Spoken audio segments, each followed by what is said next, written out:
On Facebook Live. I'm sorry I'm late to everybody. I know am I 5 minutes late? Ooh, yes. What time is it? It is 11:36. Please forgive me. I'm so sorry I'm late. For all the PETA fans out there, just block your ears for just a second. But I just, killed a couple deer yesterday. I had to drop something off at the taxidermist, so it's raining out there. I'm coming from a little bit of distance. But anyway, I'm here. Good morning, Vietnam. No, good afternoon, everybody. Good morning, everybody here around the world. I'm in Raleigh, Durham, North Carolina. Main campus here in Durham. We have a popping church in Raleigh as well. We started 3 years ago. I'm here in North Carolina. It's raining cats and dogs. It's cold, but we are here. We are ready to get down to this. And got some feedback from Instagram stream about it being a little more straight on. So is it looking all right there, Morgan? No, you're not feeling it, huh? The mic not quite catching me, not quite loud enough. It's kind of, hold on a second. Well, and I think that's the other thing, is how the sound is. What do you think, huh? No? Everybody's scrambling. No? Oh, the mic right here. Okay. All right. We can always move it down a little bit, huh? All right. We got to be careful. Yeah, you know what? All right. So what's up, Morgan? We jumping right in with both feet or what? Now, Yolanda, didn't we talk about picking up from a question we had last week? And you have that question, Morgan? Okay. So, and go. Go. Can a man that is separated and going through divorce... That was the question. Can a man who's separated, going through divorce, how quickly should a guy date again? That's the question, right? Is it okay for him to hook up? And I'm sorry, Morgan. Go ahead. Can a man that is separated and going through divorce be friends with a single woman where they hang out? Sure. They have already said from the beginning that they're just going to be friends. Right. It's really just about anything. It's really just about enjoying each other's company, but I am concerned of appearance. Sure. Okay. Let me just say this. All right. First of all, the idea of, there's this question, I get it quite a bit, about divorced people. And of course, I think last week we answered a question that was about divorce and really about divorce and remarriage and dating again. And I made my statement clear. I think I was pretty clear, and I'll make it clear again. I do not think that divorce is some unpardonable sin. I don't think you're going to bust head wide open. I don't think that. I think that we have a tendency to overly focus on the letter and not necessarily the spirit of the law. And I think that as much as God does hate divorce, I think that because marriage is a picture of the union that exists between Christ and his church, I think God is equally grieved by a couple that is together and can't stand each other. I think a big mistake that we made in the world is, especially within the Christian world, is we try to push this idea of unconditional love. And actually, marital love is conditional. I know I said this and I think I said it on Daystar maybe, and it was a bit controversial, but I think that marital love is conditional. I don't think it's unconditional. And I think that the challenge that we've done, that happened especially in the body, is we tried to make it unconditional. The only way for love to be unconditional is for you not to be intimate. Intimacy requires conditions. If we're going to be intimate with one another, then I have to meet your conditions and you have to meet mine. And if you continually violate my conditions, the only way for me to continue to love you is to distance myself from you. That's why you don't live with your mother no more, because you want to love her, but you can't love her. I know your mother. You can't love her and live with her. So the only way for you to not choke her is to move out and go get your own place. Now you can. That's the theme song from the Star Wars. That's Morgan's phone, everybody, because that's a total nerd ringtone. I just want you to know. I watch Star Wars, but I'm not that nerdy enough to have the music from the bar scene as my ringtone. That is really pushing it. back to my point before I was so rudely interrupted by a Star Wars, and that's from the original movie, from the first one. Okay, anyway, my point is that you don't live with your mother anymore because you want to continue to love her. And you can't love her if you're violating each other's conditions. If you're violating hers and she's violating yours, the best way to keep the love is to just get some distance. In the same way, the reason why couples don't sleep together, the reason why couples don't go on vacation together, the reason why couples don't go out together, the reason why they don't spend any time with each other is because they don't like each other. And they don't like each other because they're violating each other's conditions. And they're violating each other's conditions because no one's telling you all that marital love is actually conditional. And it's not unconditional. If we treat it as unconditional, then the only way for us to stay in love or to love each other is to distance one another. I know I'm all off on a tangent because I'm supposed to be answering a question about divorce. But I'm saying all of these things are what feeds divorce, feeds the idea. Think about it. Yes, the love of God is unconditional. For God so loved the world, he gave his only begotten son. God demonstrated his own love for us in this, while we're yet sinners, Christ died for us. But a relationship with God, a close, intimate relationship with God, will require conditions, okay? In the past, God overlooked such ignorance, but now he commands all people everywhere to repent. That repentance is a requirement for intimacy. So, anyway, so people are divorcing and splitting up, and I understand why they're doing it. And I think a part of it is that people choose too early, and a part of it is that people are not being taught the right thing, and I'm trying to kind of right the wrongs in these conversations that I'm having, even though it may be a bit controversial because I'm saying something that the body has not said, but the body has been wrong. You heard it first right here. They have been wrong. Their interpretation of divorce and marriage is a wrong interpretation. It's not the right interpretation. As a matter of fact, if divorce is such a horrible thing, then why does God use divorce as an analogy when he talks about the children of Israel? Read Jeremiah. In essence, what the Lord is saying is that I gave Israel her certificate of divorce, meaning that as if divorce is okay, let me get off it because I'm just going to make people angry. Here's my point. Let's say you're divorced, you're separated, you're on your way to being divorced, it hasn't finalized yet, but you are not with that person anymore. You are done. There is no chance for you to be back together. There's no way that you're going to reconcile with one another. You have moved on. They have moved on. In a state like North Carolina, you have to be separated. I don't know where you may be, whoever you may be watching this. In the state of North Carolina, you have to be legally separated for a year before you can divorce. So you've been separated for 7 months, 8 months, 9 months, 10 months. You're not with that person any longer. Is it okay for you to start looking at someone? Is it okay for you to start talking to someone else? Is it okay for you to start dating that other person? Yes, it is, especially if you're not going to sleep with them. Are you committing adultery if you sleep with them? Yes, you are. If you sleep with someone else, if you're still legally married and you sleep with someone new, you've committed adultery. But even if you're divorced, if your divorce becomes finalized, if your divorce gets final on Tuesday, and you were like, woo, you got your paperwork signed, you roll that paperwork out, you roll to the girl's house and say, oh my God, look, my divorce certificate done come through. And she's like, awesome. And you say, so drop them pet. If that's what you do, maybe you haven't committed adultery, but you done slid right on into fornication.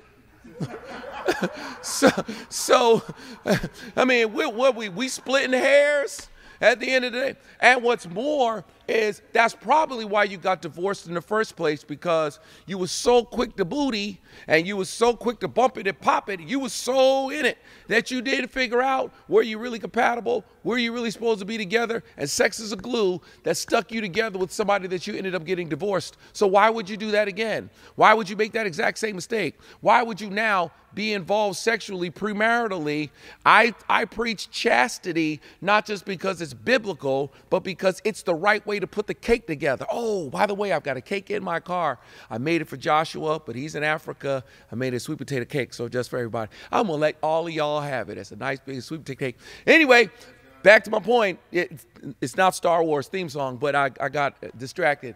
But my point is you're really not going to be in that much of a difficulty if you ain't sleeping with people anyway.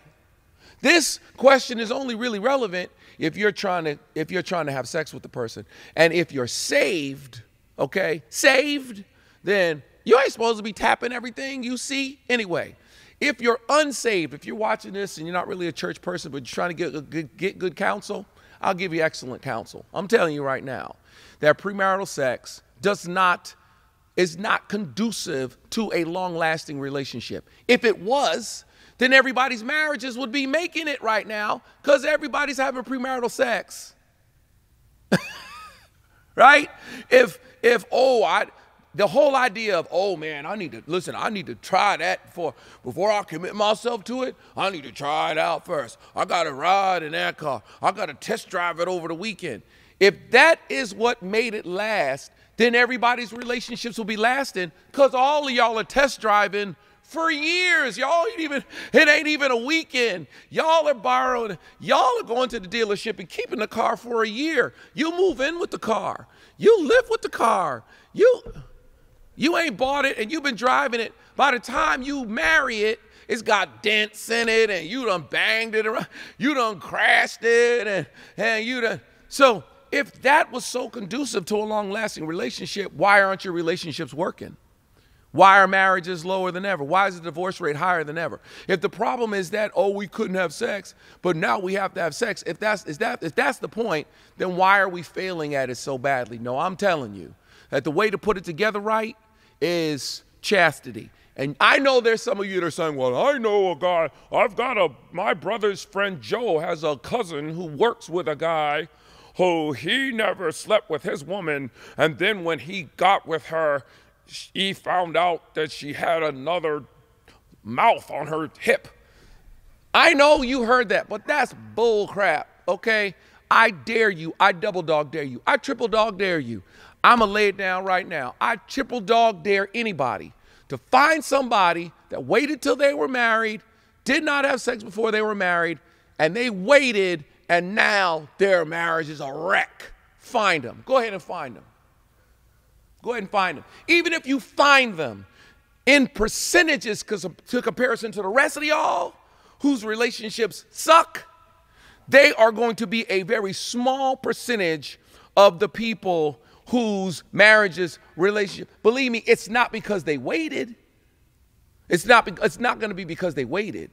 It's going to be because probably of something else. But my point is you should be waiting. Woo, we done kicked this thing off. I done had a little bit of coffee. I killed a deer yesterday. I am feeling good today. Okay? This is all me. All right, you ready? I'm ready. So that was way more than 5 minutes. Sorry. This is it's more of a guideline, you know. Mm-hmm. This is pretty interesting because we've got consecration coming up. Someone asked, when fasting, should you not have sex when married? It's a very good question. There are some people who abstain from physical relations when they're fasting. I mean, it's basically kind of based on the passage there in 1 Corinthians chapter 7. That's basically what it's saying. It's saying that you shouldn't deny one another. Your body doesn't belong to you. And that if you deny yourself, if you deny one another, it may be for prayer, for the period of fasting. And that's where people kind of got that from, that idea of, hey, we're fasting, so we're also going to abstain. I don't necessarily believe it's some kind of biblical law of your fasting, because I think there's all kinds of fasting, even with us. There's partial fasting. We don't total fast. Everybody does a total fast.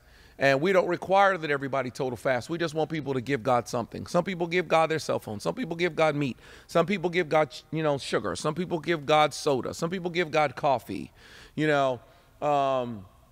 And so I think we have to be careful not to become overly pharisaical when it comes to fasting. We have to remember that Sabbath was made for man, not man for Sabbath. And I don't think there's this holy fasting that is being created that, oh my God, if you don't fast in this particular way, listen, I want you to give God something.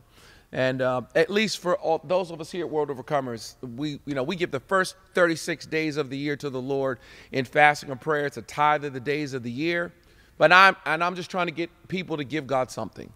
And so I think if people decide, okay, we're going to abstain for a certain amount of time, I get that, but it needs to be mutual. You need to agree. If you're sitting here right now and you're saved and you go to church and your man don't, then you don't want to walk in there and be like, oh, well, I'm fasting.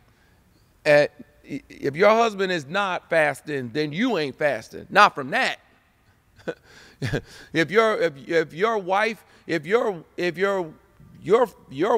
not fasting, if you're fasting but your wife is not, then she ain't fasting from that then. So you may have to fast from something else. You may have to say, well, I'm going to go ahead and fast from sugar. I'm going to fast from bread. I'm going to fast from Bullberry biscuits. I'm going to fast from them. But I can't fast from intimacy if my partner, my married partner, let me make that straight, my husband, my wife is not fasting from that, then I can't fast from that because my body doesn't belong to me. Her body doesn't belong to her. If your body doesn't belong to you, my body doesn't belong to me, it belongs to her. Her body belongs to me. So there's my answer. All right, so someone said during the first show you made a powerful statement, quality women have standards. However, is choosing not to date a guy who already has children too high a standard? I think that in a sense it all depends on where you are. I think if you are a woman who has no children, then you may not necessarily have a whole lot of or as much grace or patience for a guy that has children, and vice versa. I think the thing I think that's very funny is a little bit of the double standard. Like if this was a guy that was asking this question and a guy would dare to say, I don't want to be interested in a woman who has children. And I guess that there are men who do say that. So I guess there are men who may think that, well, I don't want to be with anybody that has kids. And I totally understand that. But I think that if you are a person that has...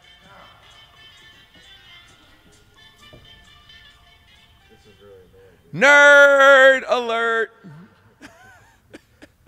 Now, you're supposed to know how to turn your phone off. No, I don't. Someone who has a Star Wars theme is supposed to be able to know how to hit a do not disturb or something like that. So keep calling me. It's like... turn the cellular off and it's only on Wi-Fi. Okay. Right, because you have to leave the phone running. Exactly, it needs internet. Exactly. I totally understand. Okay, thank you. So, anyway, I think you want to be equally yoked to some extent. I think it can be a little challenging if you're a woman and you're dating a guy that has children. That can be challenging. Let me say this: if you are a woman and you are dating a guy that has children, then you're going to have to be mature, because and if you have children and you're dating someone else, that's not your baby's mother or not your ex-wife or not your ex-husband. This new person, not only do they have to be good, but they have to be really mature, because they have to be prepared to handle the drama that may come from your ex. Hopefully there won't be a lot of drama, but if you already know that there's going to be some drama from your baby's mother, if you already know your baby's daddy ain't all there, then your new dude is going to have to know that going in. And he is going to have to be somebody that you are like, yep. And he is part of the reason why this guy's so great is because not only does he love me, not only can he handle my children, seems like he really cares about my children, but, when DeDondre gets out, it's not going to be an issue. We're going to be all right, because this guy's just so mature and he's just so above it all. And it's just, there's not going to be more drama. Yeah, not only does this woman really love me, it seems like she really does love my daughter. But you know what? Also, she's just so mature that my baby's mother's not going to be able to pull her into the mud, and they ain't not going to be out fighting outside of a school. Because, your exes, if they can cause drama in your relationship, then they can impact it. And so it's something that needs to be in what you're looking for. I don't know if I answered the question, but I think that's my answer. I think it's a bad idea. I think if you're a woman, I think especially if you're an African-American woman, let's be clear. If you're an African-American woman, 75% of African-American women are single. So if you're an African-American woman, you're trying to get into a 25th percentile. Men are getting killed by gangs, by each other, by the police. They're in prison. So there's not enough African-American men as it is. I think if you are going to now, you're going to narrow your search even further if you're only going to date a man who doesn't have any children. Yeah, as much as I feel that, what if he's a really great guy? What if he's really great now? What if he made a mistake when he was 16 and he has a child? But now he's he's straight, he's together, he takes care of his kid. I mean, is that really the issue? It may not be your dream, but as an African-American woman, I don't know. You may have to reevaluate what your dream is. And you may have to ask yourself, do you love him or do you love the picture? And I think that can possibly be a challenging thing that I think every woman has to ask herself, because I think women are so smart and women are so forward thinking that they have this picture in their mind, this idea in their head of what the perfect guy looks like. And there are no perfect guys. And so ultimately you have to ask yourself, do you love the idea of marriage or do you love that guy? And I think if you meet a guy and you love that guy and you're like, this guy's just great. He's smart. He's he's got his life together.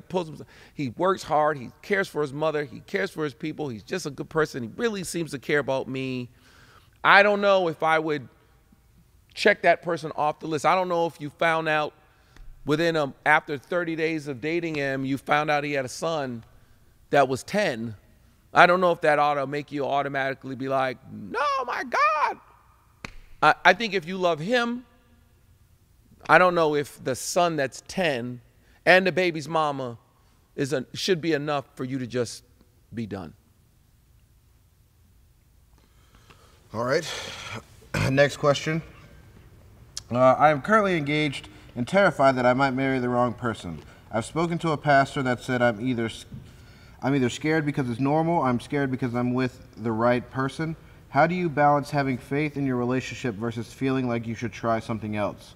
I don't know if it matters, but we have not been sexually intimate. I think fear, I mean, you're saying, this person is saying you're engaged and you're scared that you're about to marry the wrong person. And I think that is bad. I don't, a pastor telling you, I don't know what pastor you're talking to. I don't know who it was. I don't want to know. I don't know if that pastor should be given relationship advice. And there are pastors who can give advice on all kinds of stuff. There's stuff I shouldn't be giving advice on. Somebody asked me a question the other day.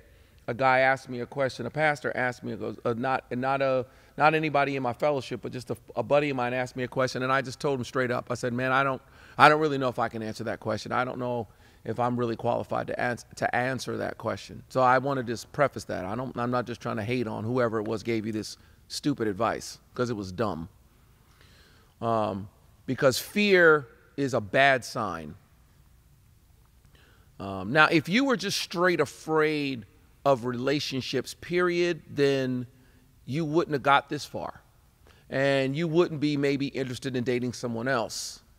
The fact that you are engaged, the fact that you are getting closer, the fact that you have not slept with the person, so you don't have this soul tie, sexual glue with them, and there's something on the inside of you that is just, now I guess it's absolutely totally possible that you're crazy, but I think if you're really crazy, you don't know you're crazy. I think the people who are really, really crazy have no idea they're crazy. And I think if you're asking, am I crazy? Chances are you probably aren't crazy. So the very fact that you're even asking this, the very fact that you are saying, I'm scared, what is going on, that is a sign unto you That in the immortal words of Keith Sweat, something, something, something, something just ain't right. I don't know what it is because I don't know you and I don't know him. But fear is not a good, that's not a good feeling at this point. Now, I understand being nervous on the day. I get that. But I think this whole cold feet thing, I think that is, I don't want to call it demonic, but I just think it's a worldly concept. I don't know if it's, I certainly don't think it's biblical. I certainly don't think it's really all that acceptable. I think it's something that's kind of in drama, in movies, and TV. We kind of laugh about it. Oh, you got cold feet. I don't think it is something that is a traditionally historical human thing. If it is something, I think it is something that is relevantly recent within the last 100 years, as marriage has become so much more about love than it is about duty. I think when it was about duty, I don't know how much people had cold feet. Although I'm sure that there were people that were nervous about marrying somebody they never met before. My point is if you're scared, you need to postpone it. You need to rethink it. You need to take a step away. If you're a Christian, a believer, you need to fast and pray. You need to turn your plate down. You need to rethink what you're doing, because fear, the word says that the fear of the Lord is the beginning of wisdom. I know it's the fear of the Lord, but I think that fear, and I know sometimes, and I probably get why your pastor said that, because he's, thinking God has not given us the spirit of fear. And that's true, that God has not given us, the spirit that God has given us is not subject to fear, but there is a fear that does lead to wisdom. There is a fear that does motivate you to do better. You're probably watching this from work because you're scared to get kicked out your house. You're scared they'll repossess your car. You're scared they're going to turn your power off. It's raining today. Believe me, there are people who didn't go to work today. It's too wet out there. I ain't going. Those are the people who end up in trouble, can't pay their bills. You're at work. Part of the reason why you're at work is because you're scared. Okay? And that fear is not necessarily a bad thing. I'm faithful to my wife because I love her. I'm also faithful to my wife because I'm scared she'll leave me. I'm scared that I'll lose my whole ministry. I'm scared I'll lose all of this trust. I'm scared no one will ever want to hear from me again. I don't know how people do it. I don't know how.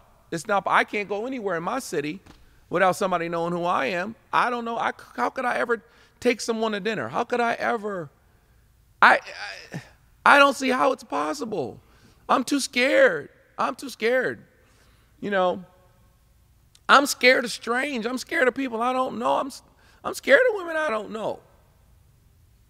I was in the airport the other day, walking through the airport. There was a group of women that were looking me up and down, checking me out. One of them had like a breathing tube, and I was like, "What are you gonna do to me? Breathing tube? Really? You need a breathing tube to walk through the airport. What do you think you're gonna do with me? I'm in shape." But anyway, my point is I don't know who can be trusted. Who's going to take? I don't know. So I'm that fear. I'm not saying I'm not holy. I'm not saying I don't love the Lord. I'm not saying I don't love my wife. I do love my wife. She's my best friend. I've been with her for 30 years. But the fear's in there too. And I think that fear is a sign that you need to rethink where you are and what is going on. I wouldn't marry somebody and I'm scared. I wouldn't do that. I might be. No, I wouldn't do it. I might be. No, I just wouldn't do it. Then maybe no, I just wouldn't do it. I'm sorry. Okay, go ahead. This is a good one. Could it be that as men, we aren't running away from a great girl / woman, but we're just running away from parts of ourselves that we are not willing to fix to deserve her? I don't know. I think that's a nice rationalization for not committing. I think the idea of a long-term commitment can make guys nervous. That's the other thing. I think that this last question I just asked, which was, I'm engaged that was a woman, right? That asked that question, right? It seemed like it was a woman. I don't know. Maybe I. Said as men, so it was a man. You said that. Could it be? No. I'm not talking about this question. I'm talking about the previous question. It was a woman, right? Because I think that for a guy to be afraid of marriage, to me, and to be dealing with fear, to me, that's almost a little bit more normal, I think, than a woman being afraid. That's I don't know about that. I don't know if women are stronger than that. They're tougher than that. I know that there is this whole idea right now, and it's pushed in the media. Let's trying to make it seem like men and women are the same. And I think the reason why the world is after sameness is because we have connected sameness and equality. And women just figure to be equal and to be treated equal, we have to come off like we are the same. That I understand. I understand the intent, although I don't agree with it as a concept. And I don't think that the ends justify the means. I also believe that there is a demonic, evil, worldly mission to the idea that we're the same. I think the idea that, I will be a freak until the dawn. That's an old school song. But I think the idea of this push that started when I was a kid of women being like, no, I'm a freak too. I mean, back in the day, it was salt and pepper, salt. And if I want to take a guy home me tonight, it's none of your business. And if she want to be a freak and sell it on the weekend, it's like this idea of, yes, women are equally nasty as guys are, and women have no scruples either. Like men don't have scruples, and how like a woman will look you up and down and be like, over here in the bathroom. Like, I think that there's pressure on women to be that way. I don't think women are that way at their core. And I think most of the songs that are written about being a freak and all that stuff are written by men and sung by women. But I think it's an agenda to erode relationships and erode the family and to erode commitment, because it's a woman. A woman is the one who's like, yeah, no, I'm not sleeping with you. We're not having sex in a bathroom stall. No. Sorry. No. Why are we having sex in the back of your Volkswagen Jetta? Okay? What do you think I am? No. What do you do? Is this your house? You live with your mom? Okay, but I don't know if I want to sleep with you in your mom's house. That's women who are that way. Guys are not really like that. Guys will sleep with you anywhere. Where are we? Behind a dumpster? Okay, I'm ready. That's a guy. That's not women. Women are supposed to be the ones who say, yeah, no, I want you to be something worth it. And I want you to get a job, and I want you to have a career, and I don't want to live with your mother, and I want you to have your own house, and I want you to have your own thing. And that's what pushes us to be better. And I think that's the problem. We're getting it too easy in the back of pizza vans, and I'm amazed at guys that get women. I'm like, oh my God, you're broke. How broke dude like you have? I'm like, I see the brokest dudes with the cutest women, and I'm like, dude, I am so sorry. You are way too broke to have a woman that cute. That's just sad to me. How women have no standards. What was the question again? The question was about. I'm sorry. Could it be that we as men are? Oh, yeah. So the question is, I think that there are definitely men who are afraid of the idea of marriage and the eternality of the commitment of marriage more than they're actually afraid of the function of it. Because they'll live with a woman. They will live with a woman, eat her food, even help take care of her kids. But when you say marriage, they get nervous. It's the institution, it's the concept, it's the word. And you know what? They should be. But to me, that's the part of the power of it, is that, yeah, because you're connected, you're committed to each other. I was counseling a couple the other day, and I sat down with them, and they had some semi-real issues. It wasn't like they had no problems. They had some problems, but their problems weren't anything that somebody that's been married less than 5 years has. And thankfully, they're married. So it's not as easy to walk away. They came to meet with me because they're married. And I was like, right. So this is a problem, but it's not anything that's totally abnormal to being together for less than 5 years. Let me give you some counsel. Let me give you some stuff to do because you're married. Whereas if they were just with each other in a relationship, living together in an apartment, it's just too easy to be like, I'm done. And they might have been done if they weren't married. Now, I know that idea scares people because they're like, see, they stuck. People be stuck. This is the whole thing. You know what I'm saying? I want to be stuck with somebody I can't stand. I totally hear you. But there's a stuckness that also helps you to push through issues that aren't really permanent issues. You get stronger as you go. That's the aim, especially if you're going to communicate. Okay, so this is a good one as far as like the big OCF gathering coming up. Somebody asked, what do you say to a possible son who is thinking of submitting but can see that you're already extremely busy and stretched to the max? I mean, I think that right now, you know,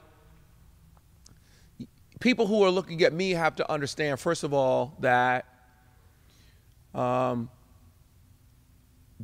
at this point in time in my life, although I am pastoring this church, and it is very large, and we're planning more churches, the attention given to leaders for me is much more a part of what I do than attention to the person that goes to my church. Like, this question would almost be better coming from a person who's going to join my church. Because the person who's going to join World Overcomers might be like, Pastor Andy, oh my God, how am I going to get to meet with you? And there's a really good chance that I'm going to say to them, yeah, you probably aren't. Someone came up to me after a service, was just like, I need counseling. And I'm like, awesome, call the office, meet with one of the pastors. We have a counseling center here. You're going to get all kinds of great help. They were like, yeah, but what if I want to meet with you? I was like, if you're trying to meet with me, then you're really going to be waiting. Because really, my focus is more on leaders right now. It's most of the meetings I have right now are with my staff, the people that work for me, people that are doing big things, like we're getting ready to buy this land, so I got to meet with the commercial real estate guy. The amount of times I meet with a person who just is a really good person in my church and goes, I will in an emergency situation.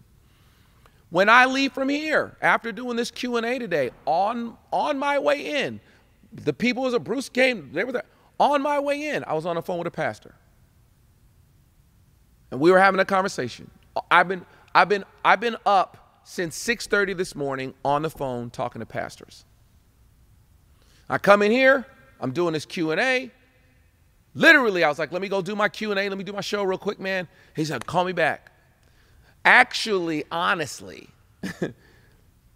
especially right now, because my OCF thing is still new. So it's like, really, I don't even really have 50 guys yet. It's just getting going. It's just, even this event that's about to happen in December, it's not 500 people coming to this thing. It's a small, intimate gathering of my guys that are just, it's the nucleus. And if there's ever a time to get in, it's now.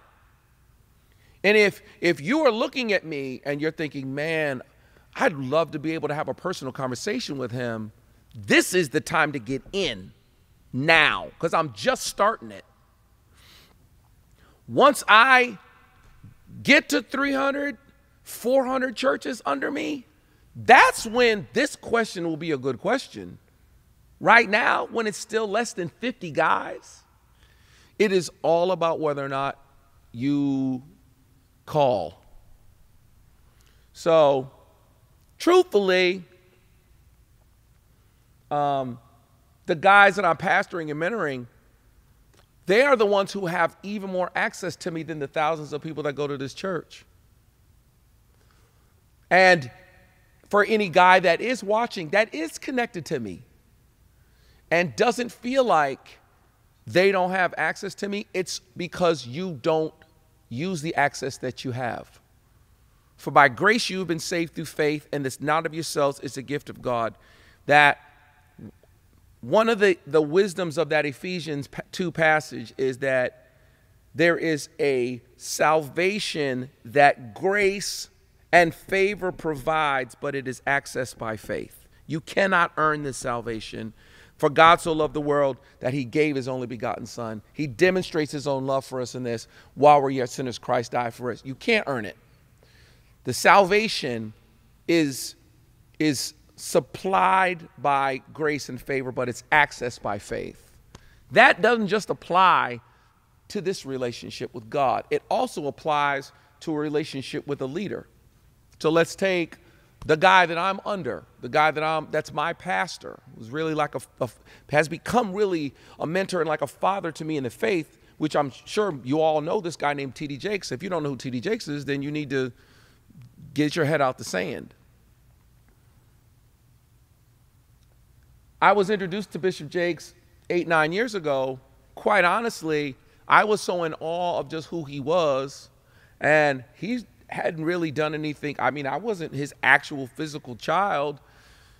He basically said to me, hey man, why don't you be down with me? And anything you need, if there's any salvation you need, I'm here for you. I looked at that and was like, yeah, but how can I earn that? I don't deserve that. So I lacked the faith to access the salvation that his grace and favor would provide. And so I'm saying all that to say that if there's a salvation that I have for guys in my fellowship, it's going to take their faith to access it. And whoever has the most faith gets the most salvation. Ooh, it's tough. You have not because you ask not. And if right now you're watching, you're thinking, oh my God, but how can I? Listen, it all depends on how determined you are and what you're willing to do. All right. I thought that was a good question. That was a great question. So this question may not get the 5-minute timer. I saved it for the end because likely, hopefully, it doesn't become as controversial as I think it may. But I think it's relevant to, especially something that's happened recently. Somebody said, hello, Pastor Andy. By now, I'm sure you have seen the viral video of Pastor John Gray discussing how his wife, Aventer, I don't know how to say her name, Aventer was his coat. She grew him into the man he is today. At 52, I just cannot see myself raising a grown man into true manhood. I know iron will sharpen iron. That is expected. In my opinion, walking a man into his maturity and mentoring and growing your man is something else. What are your thoughts? I feel like I am too old for a fixer-upper man. Am I wrong for that? Henceforth, why this is probably not a 5-minute. First of all, I have not seen that video. I guess I haven't seen this viral video. So who put the video out? Did he put it out? John Gray put this? I hate to just say his name on my thing. So, somebody else put it out? Oh, he was on an interview. And so in the interview, this is what he said. Yeah, I think he made a comment. Okay, he made a comment basically in essence. I mean, I think it was more of like a descriptor to set up for a question. I get it. All right, I understand. Okay. I think that there are guys out here, myself included, who have, first of all, let me begin by saying I don't know John Gray. I've never met John Gray. We know of each other. I don't know him. He doesn't know me. We've never met. I don't have anything against John Gray. I hope he doesn't have anything against me, and I certainly hope he doesn't have anything against me after I say what I'm getting ready to say. I'm going to try to be careful about it. I think that every man of God who has a wife is trying to figure out a way for people to understand how valuable their wife is to them. I think that when you're extremely gifted and anointed, I think it's easy for people to just be dismissive of what your woman is to you.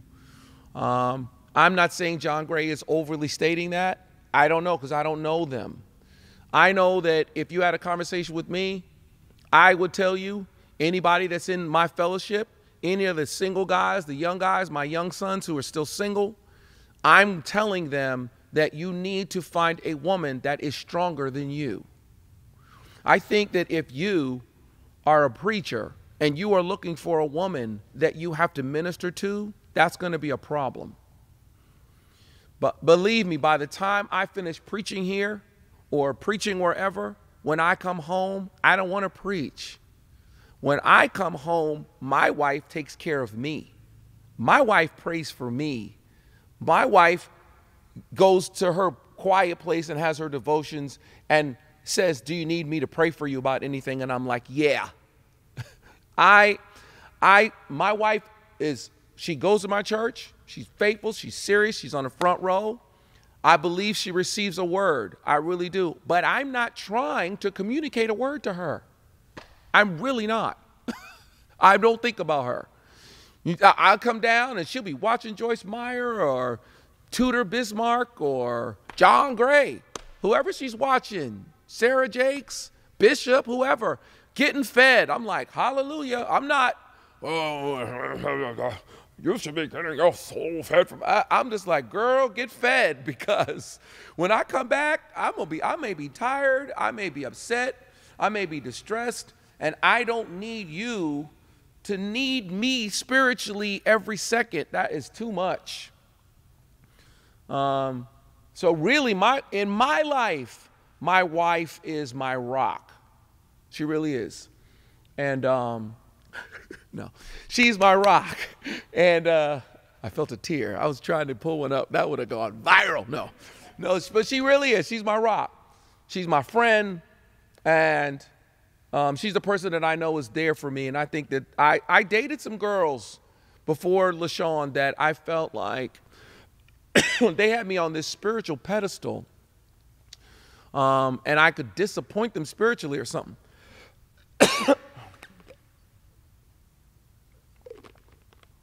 And I didn't. What happened? Instagram Live shut off. Time out, Facebook Live. Hold on for just a second. Back on. Sorry, Instagram Live. You know, Instagram, I don't know what happens. Back to my point. I dated some girls that almost was kind of like, you know, I'm a young preacher, and it was just like, you know, they expected me to be some kind of immaculate flesh or something like that. Like I'm just because I preached and people got saved, now I'm like the Virgin Mary herself or something. And you know, we kind of hugged up, and you know, we're kissing a little bit, making out, you know, and my hand kind of moved down. It was just like, oh my God, Pastor Andy. You know, it's just, and I wasn't even Pastor Andy back then. I was just Andy. And it was just like, what? So I feel like I just was like, yeah, see, I'm not going to be able to marry somebody like that. I can't be with somebody like that who expects me to be holy. Hallelujah. Bless the Lord. I can't, I want somebody who's cool with that guy and cool with the guy that says, if we're going to watch this movie, we need to watch it with all of your clothes off. I need to be with somebody who's okay with that. Morgan. That's what I needed, okay? Somebody that's got a strength where I'm not that strong. To answer your question, I'm not asking a 50-year-old woman to mom a guy. I think you have to be careful about that. You have to be careful not being somebody's mother, because nobody sleeps with their mother. My wife is not my mother. She is my wife. She is my helpmeet. She is my support. She is my friend. She's not my mom. I don't want to make it seem like John Gray is saying his wife was his mom. That she made him. I didn't hear the comment. I don't know. I just want to give him the benefit to believe that he's just trying to show. Sometimes when you're on stage like us and you're so gifted, you're trying to communicate how important your wife is to you. And certainly your wife does change you. She does. And I'm a different person as a result of being with LaShawn, and she's a different person as a result of being with me. You do affect one another. I don't know if it's the same as the whole iron sharpening iron thing. I think one brother needs to sharpen another. But I have that too. I've had leaders. I have an excellent pastor and an excellent guy that's over me now. Bishop, I've said it already. And then my best friend. And then I've got other good friends too. Kerwin Manning, he's called me. You don't realize it. It's California time. I'm doing my show, dude. And then, my buddy Robbie, I've got my brother Phil has become a very, very good friend of mine. We and that dude talk every day. So yeah, there's a sharpening with each other. I don't have to get it from a woman. But as soon as I'm done, when I'm finished preaching, if you've ever seen me, watch me online, or you're in this church, and I get done preaching, you see my wife walk up on stage. Sometimes I'll ask Alfred to come up. She'll come up on stage.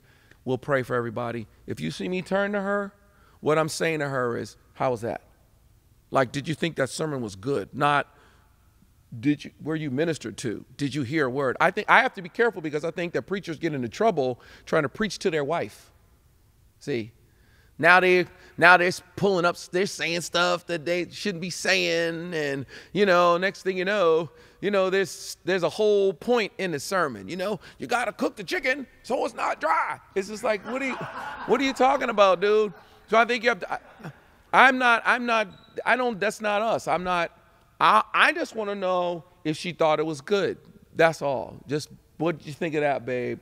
9 times out of 10, 99.9 times out of 100, she's like, no, babe, that was really, really good. And I'm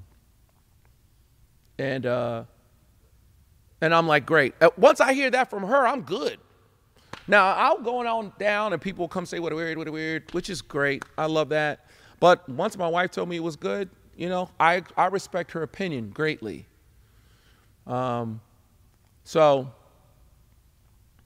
maybe I'll just leave it at that. I don't think if you're a 51-year-old woman, I totally get the feeling of, oh my God, now I'm going to have to make a guy.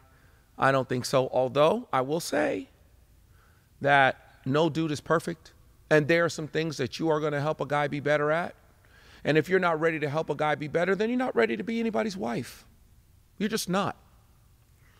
And every man who's happily married has a woman who he's like, yeah, this chick really helps me in this. If you're happily married, it's because she's helping you. She's helping you. And you're thinking to yourself, man, I wouldn't know what was going on with these. Listen, this, when it comes to my money, when it comes to my kids, when it comes to this house, when it comes to my dad, I'm telling you, man, this girl, she's just a help to me. She helps me. Any dude that's happily married is saying that. And if he's not happy, it's because she ain't helping him. She's not helping him sexually. She's not helping him with business. She ain't helping. She's supposed to help you. A man who finds a wife finds a good thing and receives favor from the Lord. So if you are trying to be somebody's wife, then you need to be looking at a guy thinking to yourself, how can I help this guy? Because you're going to want to help anyway. And if you're trying to give me help in an area I don't need it, then you become a nag and I don't want to hear you talk. Because you're trying to tell me something that I already know. Now I want to tell you to shut up. But if you're actually telling me something and I'm like, no, what? Say that again? What do you say? Tell me, what do you? I call my wife all the time. I'm just like, babe, my wife was a nursing student for a long time. So anytime I'm sick, my wife goes with me to the doctor. She'll take me. I almost don't want to go if she can't go with me because she's going to ask a question from a medical perspective that I don't know. It happens all the time.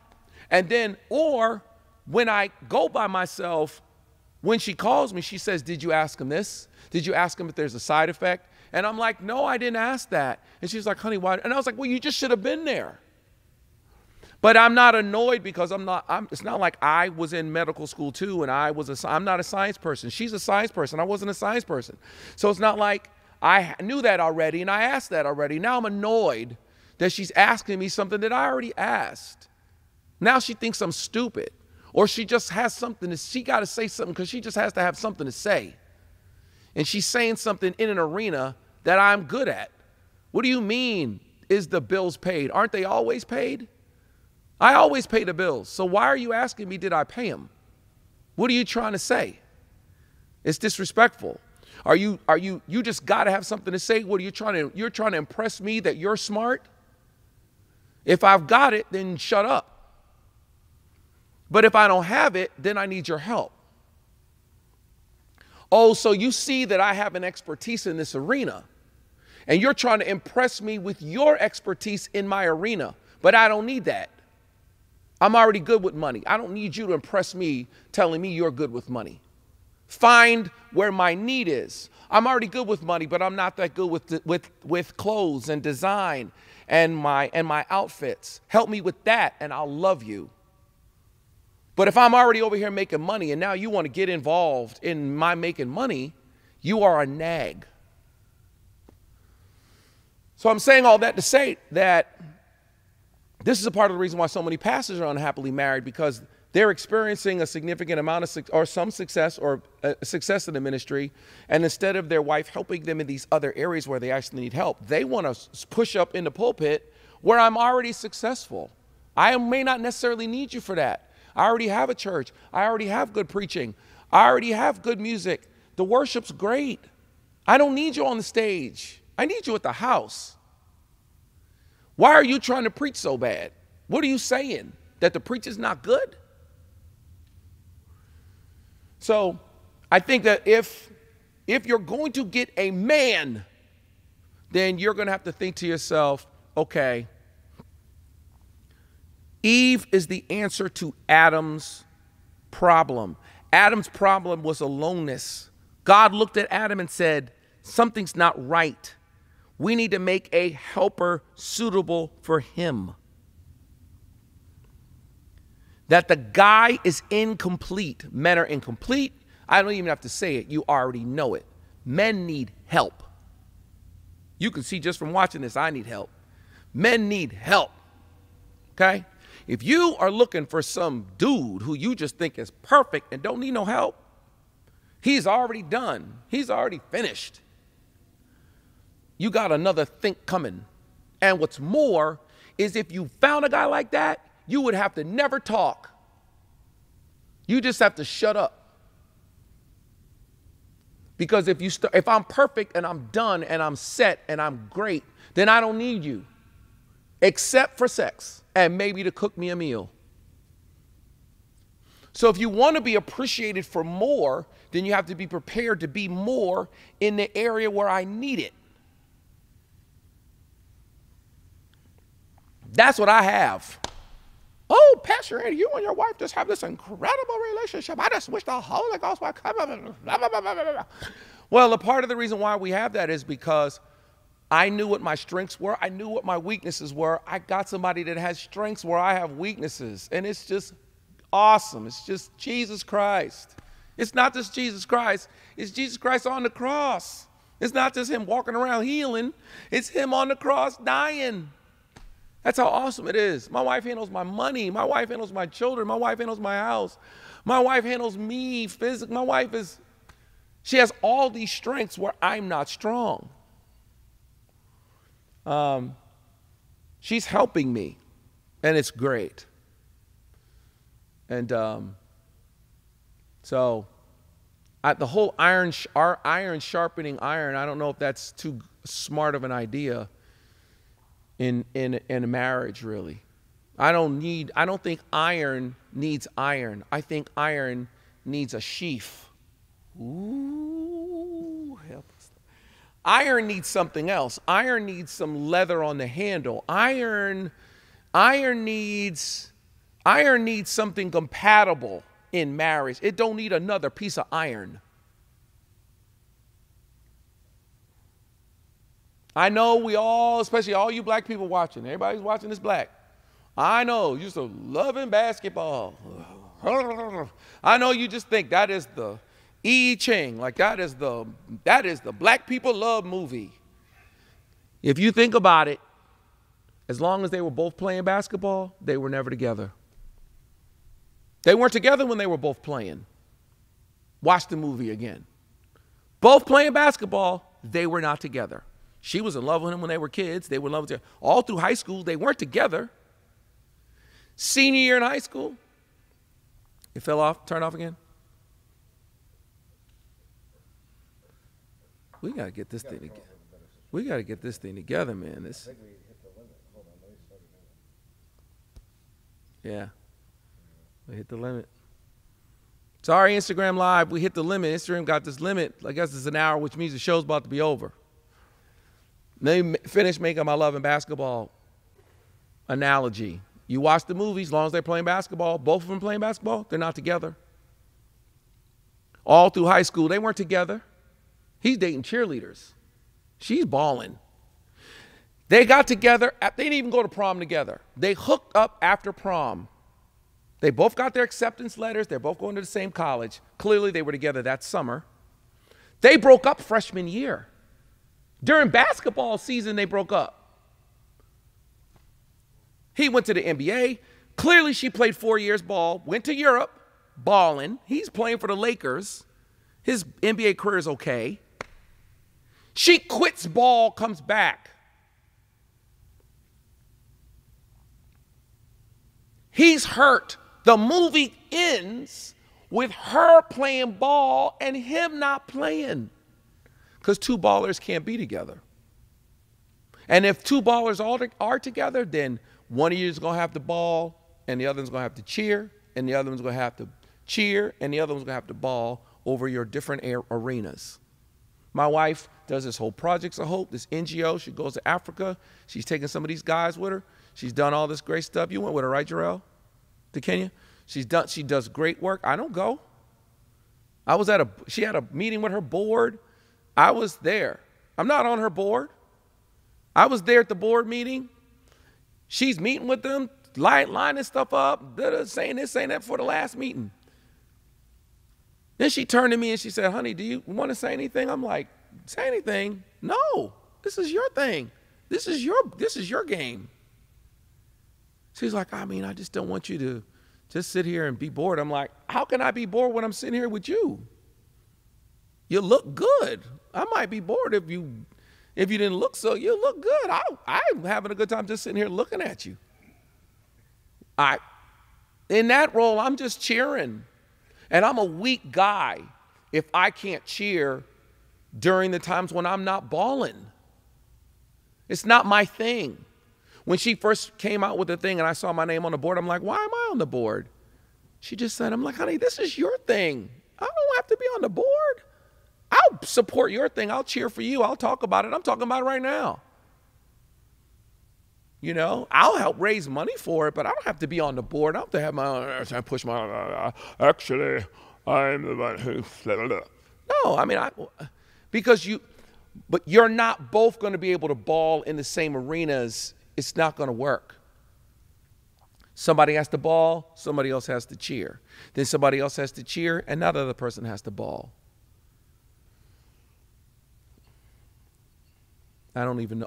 Was that's all off of the John Gray question? So anyway, yeah. More love to you, John Gray. You know, listen, I know what it's like for something to be taken out of context. I know what it's like for people to think they know what you're talking about. They think that they can hear you say something and then they think they have some kind of total understanding of the depth of your relationship. They took a snippet of something that he said probably in a 15, 20-minute thing, and they decided to highlight that little piece. Who knows what the real context was of what he was saying? It's just so easy for something to be misunderstood. What are y'all trying to say? John Gray ain't a man? Y'all are trying to say John Gray saying his woman is who made him?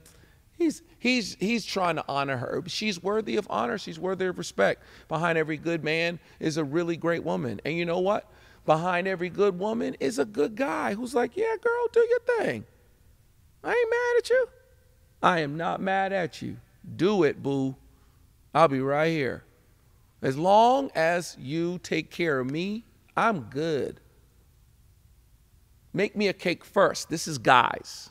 Make me a cake first. I don't care what kind of cakes you make, as long as you make me a cake first. I told my girl, this is my girl I'm talking about. No, I told my girl, you look good, be in shape, go to the gym, have your hair done, be straight, take care of me, make sure I'm cool. You can do whatever you want. You write your own ticket. You can go to Kenya for 3 weeks. As long as when you get back, you understand, then for the next 3 weeks, I need that red light on every night. As long as we have that understanding, we're good. Because I'm a guy and I want to be a priority. Anyway, this has been a great show. It is now 12:40, daylight savings. It's been awesome. And I'll be back here next week. We picked this. Next Thursday is Thanksgiving. In 1 week it's Thanksgiving. So we're not going to do the show on Thanksgiving. No, we can't. We're going to pick it up afterwards because it'll be Thanksgiving. Nobody wants to see me sitting there talking with grease-stained lips from my. I don't even eat turkey on Thanksgiving. But anyway, this was great.